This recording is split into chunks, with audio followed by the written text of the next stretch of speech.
In this little mini workshop, I'm going to show you a really quick, easy binding finishing technique as well as a little hanging technique. You can see I've put these little quilts every other one, and you can see the backs, how they're finished with the little triangles and a little hanging wire loop. And the binding is sewn to the front, so it looks like a real binding, but it is fused around to the back, and I have cut it with a scalloped edge rotary blade. And this saves a lot of time if you're doing really small quilts, especially for donations, or if you're doing prints. These are prints of my National Park quilt series that are about 12 by 18, and I have them printed, then I quilt them, and then I can sell them as a quilted print, just like most other artists in other media sell prints on paper of their work. But you want these to sell at a good price point, and you don't want hours and hours into hand sewing a binding and a pocket. In this step, I'm going to show you how to make a little hanging device that's all sewed in to your edge of your quilt, so no hand sewing. We're going to start with 4-inch squares of fabric. I've matched what I had for the back of this fabric, and fold them in half so they're triangles, and then we're going to stitch them to the edge of the quilt in just less than 1/4 of an inch, where our binding's going to go on in a minute when we do our quickie half fused binding technique. Okay, the next step in our quick and easy finishing technique is I've cut a strip of binding material that's about 1 1/8 inch wide. And it's making me 2 widths of the fabric, so I've made a little seam there and pressed it open.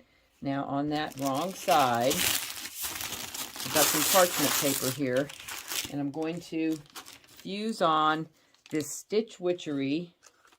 It's about a 1/2 inch wide stitch witchery fusible web. And I'm going to put that not in the middle. I'm going to put this right on the outside edge of one edge. And of course, it takes a minute to get that all fused down. I'm going to cover it with this parchment paper.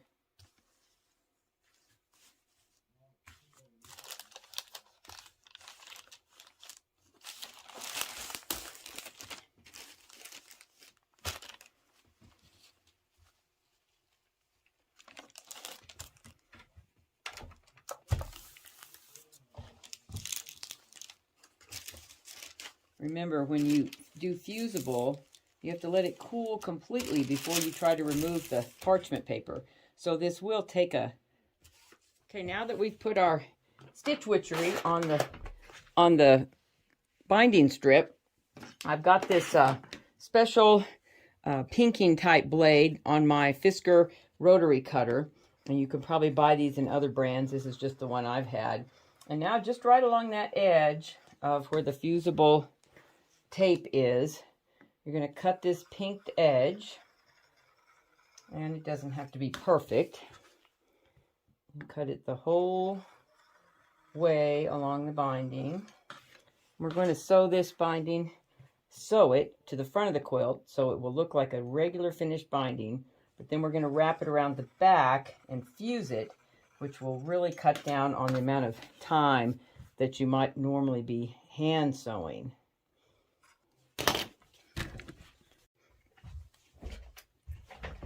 Okay, now back at the sewing machine. Here's the 2 little triangle pockets I sewed in with just less than 1/4 of an inch of seam. And so then on the front, I will put my binding. Let's move this end. And we're going to sew on the side that doesn't have the fusible with a 1/4 inch seam. And just like a regular binding, we'll just start, just a couple inches from the edge. And then when we get a 1/4 inch from the edge, I'll stop.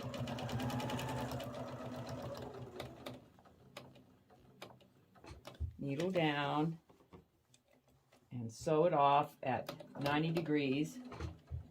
Cut the thread. All right, then bring the binding straight up and then straight down. Make a little crease there. We'll have a pretty nice little mitered corner on the front. And we'll start at 1/4 of an inch again.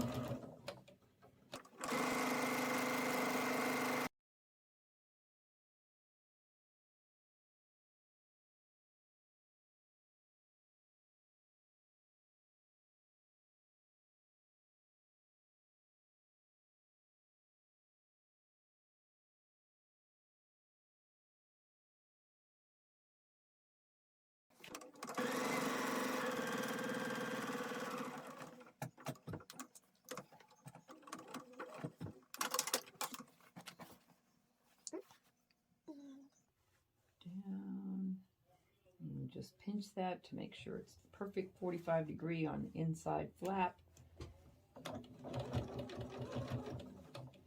I'm just going to go a couple inches.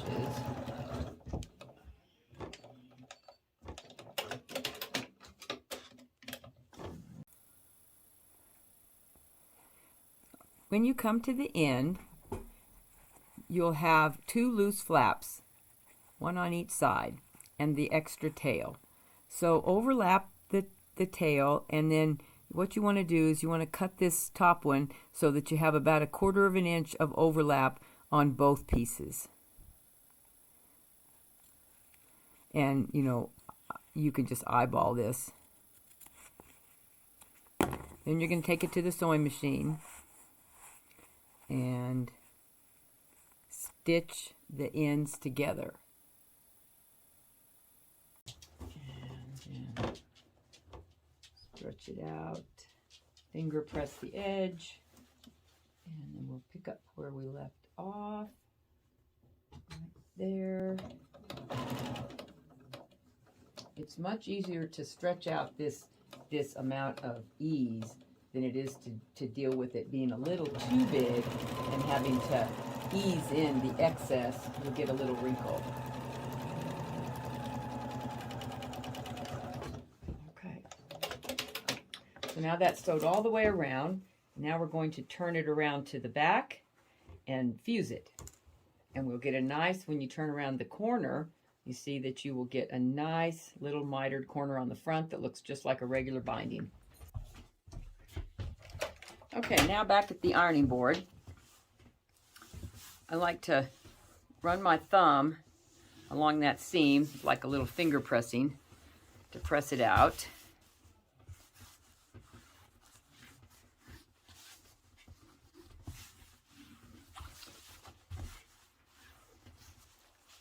Now we're going to turn it around to the back over those corners. Some kind of thread there. Alrighty. And now the first edge, I'm just going to pull it around to the back. You can see that nice little scalloped edge that makes it look like a little bit of a finish rather than just flat. Now the only place that you won't have any fusing is right here where this one comes down to that one. So you could put a dab of glue under there if you wanted, or you could give it a quick stitch with a needle and thread. Totally up to you.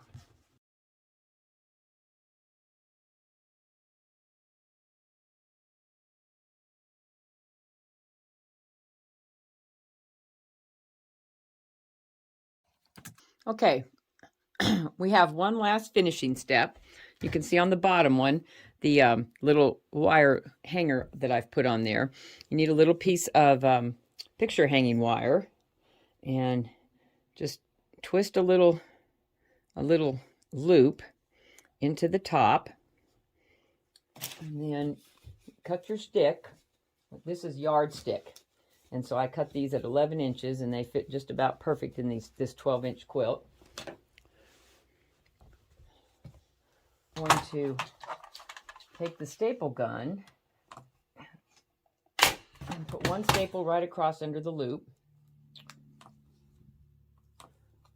And one staple partway down the wire. And then I'm going to fold it back and staple it a second time. There's that side. And fold it back.